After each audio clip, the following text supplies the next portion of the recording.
Welcome to the MasterMind Library.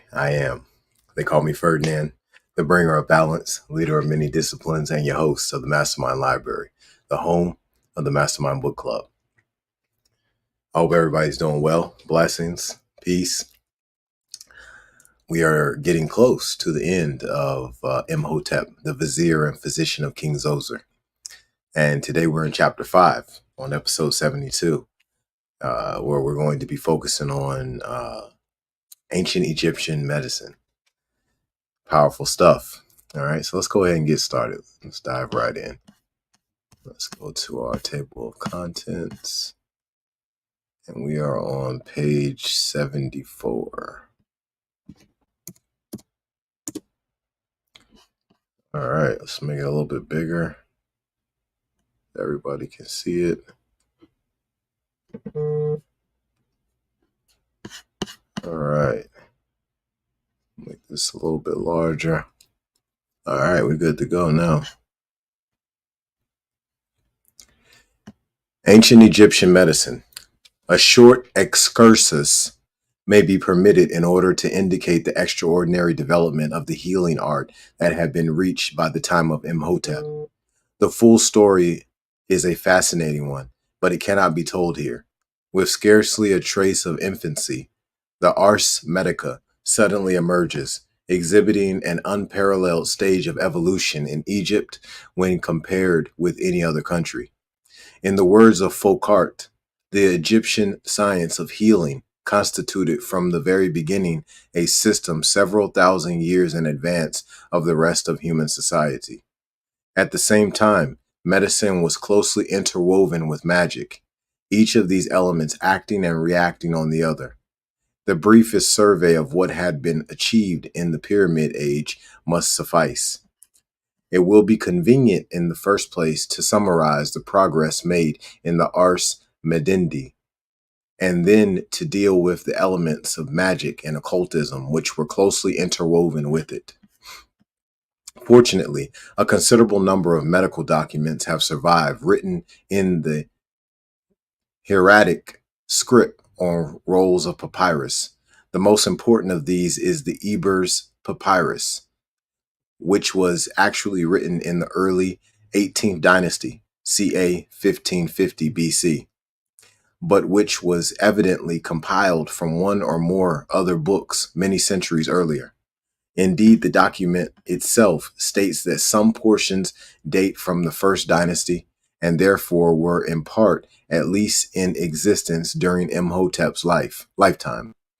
The papyrus contains a long list of prescriptions for numerous named ailments and specifies the remedies to be used, as well as their doses and the mode of administration. Evidently, considerable progress had been made, especially in clinical examination, diagnosis, and therapeutics. Further, there was an accurate knowledge of the skeleton and of the method of treating fractures successfully. The position and function. Hold on, let me turn this light down a little bit. 1 second, y'all. Sorry about that. This light is. I need to change one of these bulbs. The function of the stomach and intestines were known, as well as the fact that the great blood vessels run from the heart to every part of the body. Some of the glosses in the Edwin Smith papyrus reveal an acquaintance with anatomy, which could only have been acquired by dissection. In the Ebers papyrus, lengthy descriptions are given of the vascular system, and the widespread influence of a disordered cardiac action is recognized, the heart being described as the beginning of all the members. There is also some inkling of a circulation of the blood. Pulsation was perceived, although the actual pumping action of the heart was not understood. On the other hand, the relation of the pulse to the heart was well recognized. Thus, the papyrus says, when the heart is diseased, its work is imperfectly performed. The vessels proceeding from the heart become inactive so that you cannot feel them. They become full of air and water. This latter statement is explained by the belief that the arteries contained air instead of blood, an erroneous conclusion based on the condition observed at postmortems. The conception of air reaching to every part of the body was familiar, although the air was supposed to travel by the arteries. The breath, when entering the nostrils, was believed to penetrate to the heart and internal organs, and to supply the whole blood abundantly. Surgery was not highly developed. The knife and cautery were familiar, and simple operations were regularly performed on the head, neck, and extremities, although surgeons never went so far as to open the abdomen. Fractures were treated with splints made of fiber, and many observations on mummies show that union with but little displacement was secured. More complicated operations were performed on the domestic animals than on man. The custom of mummification, although not connected with medicine either in purpose or practice, exercised a profound influence on the growth of that science. Not only did the opening of the abdomen and the removal of the viscera familiarize the Egyptians with the form and position of many internal organs, but it reconciled the people of Egypt for more than 30 centuries to the idea of cutting the dead human body. Thus it overcame the popular prejudice against systematic dissection, which prevented Greek physicians from acquiring a knowledge of practical anatomy in their own country. It is, however, in the realms of diagnosis and therapeutics that the most astounding advance had been made, indicating a real interest in disease. Knowledge was admittedly empiric, but the accumulated experience of remedies employed during many centuries had borne rich fruit. At least 15 distinct diseases of the abdomen, 11 of the bladder, 10 of the rectum and anus, 29 of the eyes, 6 of the ears, 18 of the skin were diagnosed and treated on definite principles. From the symptoms described in the papyri, about 250 different kinds of disease can be differentiated. Evidently, the physicians who practice on the banks of the Nile possess in some measure the scientific spirit, were capable of accurate clinical observations, and competent to coordinate and interpret symptoms. In fact, so minute a classification of disease implies considerable scientific advance. Herodotus, in the following quotation, refers to the prevalence of specialism as a feature of Egyptian medicine. The art of medicine is thus divided. Each physician applies himself to one disease only, and not more. All places abound in physicians. Some are for the eyes, others for the head, others for the teeth, others for the intestines, and others for internal disorders. Recently discovered medical papyri, however, throw considerable doubt on such specialism, every part of medicine being apparently practiced by physicians. Moreover, the Westcar papyrus indicates that midwifery was not regarded as a department of medicine as was formerly believed. Veterinary medicine was not overlooked, and a papyrus, that of Kahun, devoted to that branch of the healing art, has survived. Further, further evidence of the advanced state of Egyptian medicine may be found in the extensive materia medica which formed the Armamentarium Medici.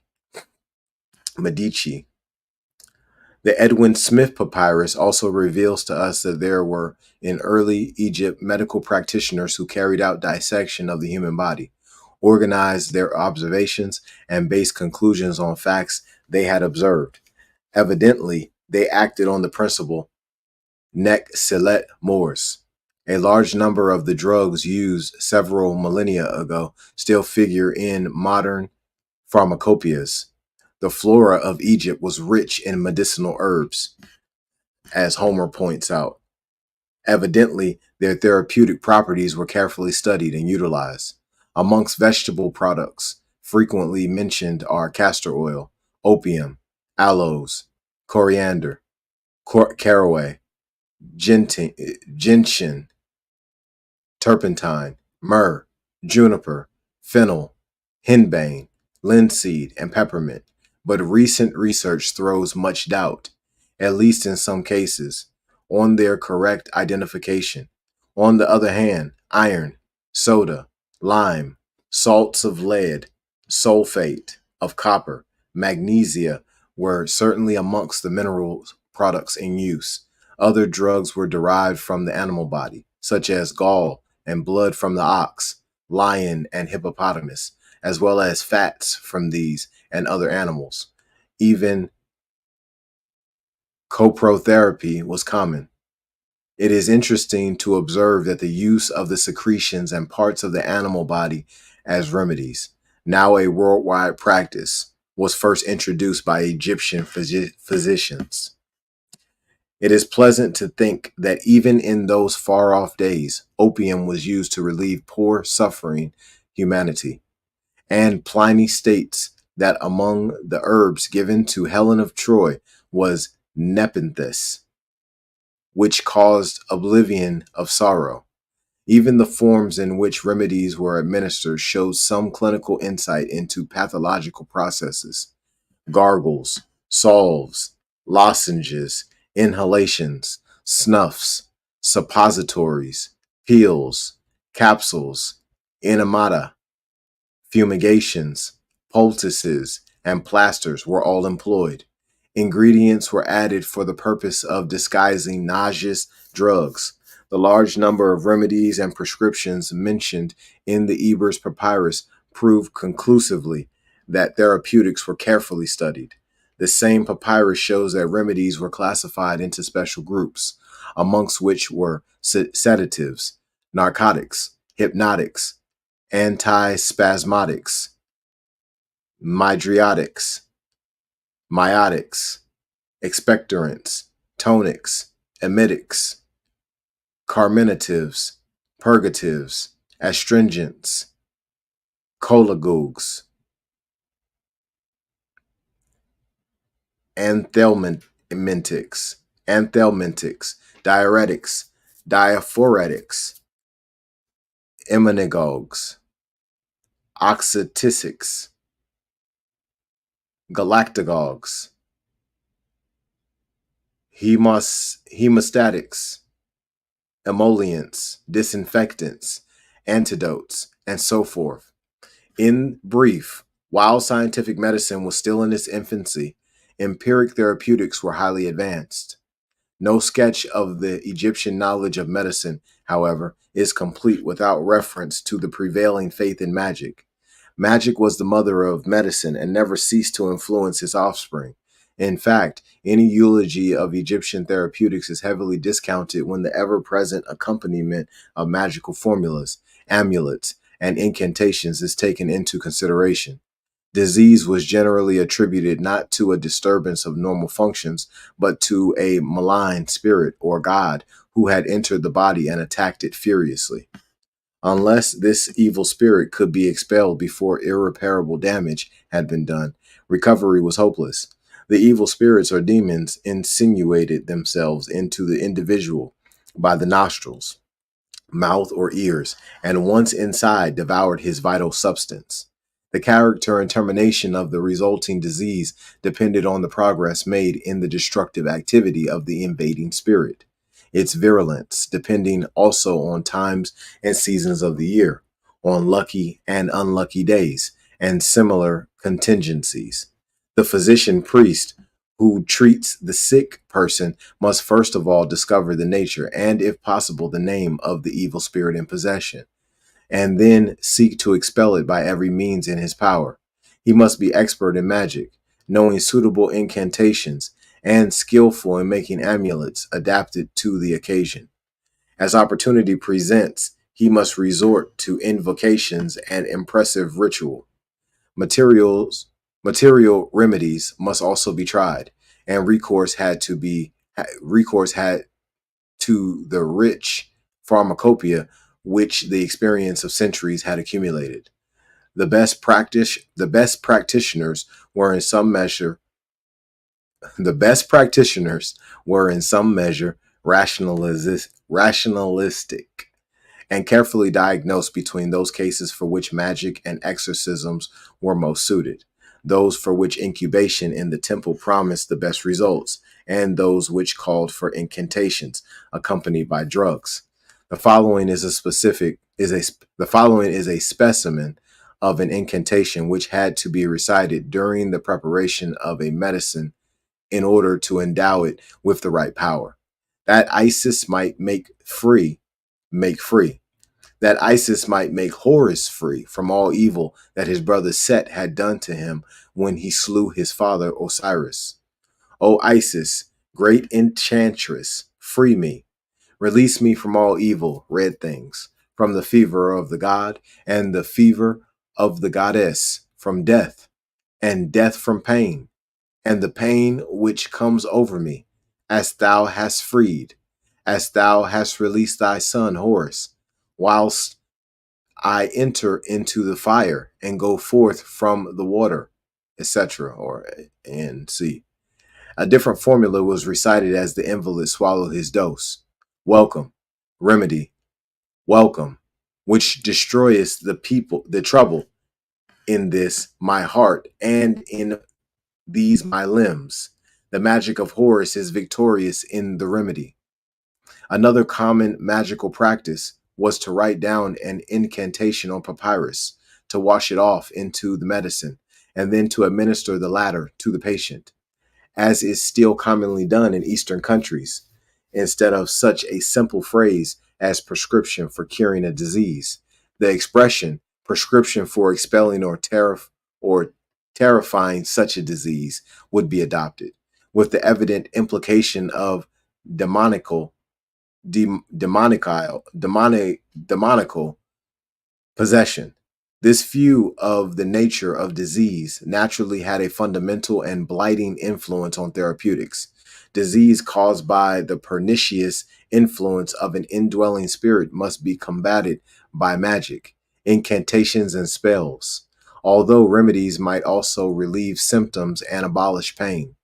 Rational therapeutics and magic were thus closely interwoven in the practice of the magician physician, who had to distinguish between diseases curable by drugs and those requiring psychotherapy. In the early days, superstitious and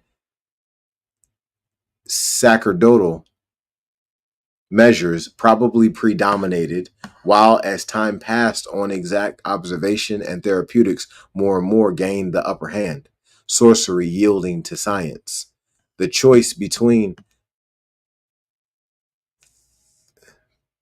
surgical and rational methods of treatment will also largely depend on the philosophical views of the physician, and we have evidence that much less magic was used in some cases than in others.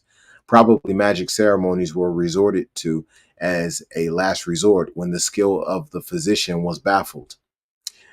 The malade imaginaire was doubtless as common a phenomenon as he is today. Many faith cures took place at famous shrines. It may seem strange that such an apparently absurd occult force as magic retained a potent influence through all the centuries of ancient Egyptian history. On the other hand, it must be remembered that sick persons, even if they belong to the educated class, have some excuse for fantastic actions and beliefs. They are abnormally emotional and suggestible, and readily clutch at any remedy, even if irrational, that presents itself, especially if powerfully supported by tradition and authority. As is well known, the benefits conferred by medicaments depend largely on the confidence felt in the physician and in the prescriptions. We cannot doubt that MHotep, with his wide outlook on life, his experience of men and human affairs, and his interest in astronomy and other sciences, inclined to the side of scientific medicine. Indeed, as Herman says, the son of the goddess, Sekhmet, the demigod, Imhotep, was in later times considered to be the creator of medical knowledge. Hygiene. The advanced state of hygiene also proves a high state of civilization. The Egyptians boasted that they were the healthiest of all mortals, and regulated the sanitation of the town, of the dwelling, and even of the person. while the priests set up a high standard of cleanliness by their frequent ablutions and the immaculate purity of their clothing. The homes of the people were fumigated from time to time to keep them sweet, suitable precautions being taken to prevent the annoyance of wasps and mosquitoes. There were also some knowledge of antiseptics, since the virtues of extreme dryness and of certain chemicals like niter, common salt, and alcohol as preservatives were recognized. Evidently, the importance of sanitation was well understood. Even in those far off days, experience had taught the lesson that, yeah, I'm not sure what that says, and that looks like Greek. The value of preventative medicine was also recognized.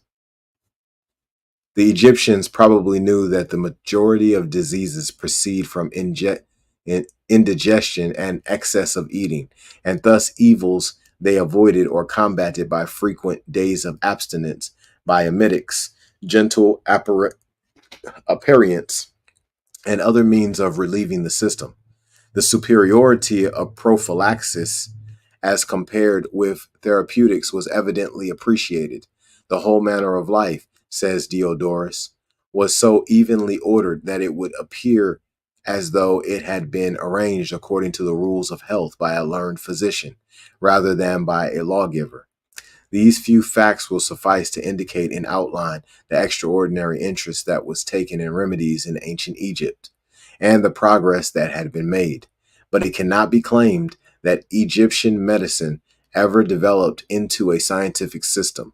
Rather should its stage be described as one in which superstition and science struggled for mastery. Which indeed of us can say that this perennial conflict has, even today, been finally won by either combatant? And that concludes chapter 5. Next episode, 73, we will be finishing up with chapter 6, Honor to Whom Honor is Due. So let's go back down to the beginning. All right, there's no page 1. So let's do page I. No, there's no page I. All right, let's do page 1 then. There's got to be a page 1. Yeah, there we go. All right, let's make sure that this is the last chapter before I say what I was saying. I don't want to jump to conclusions too quickly. Get past the prologue. All right, there we go. Yep.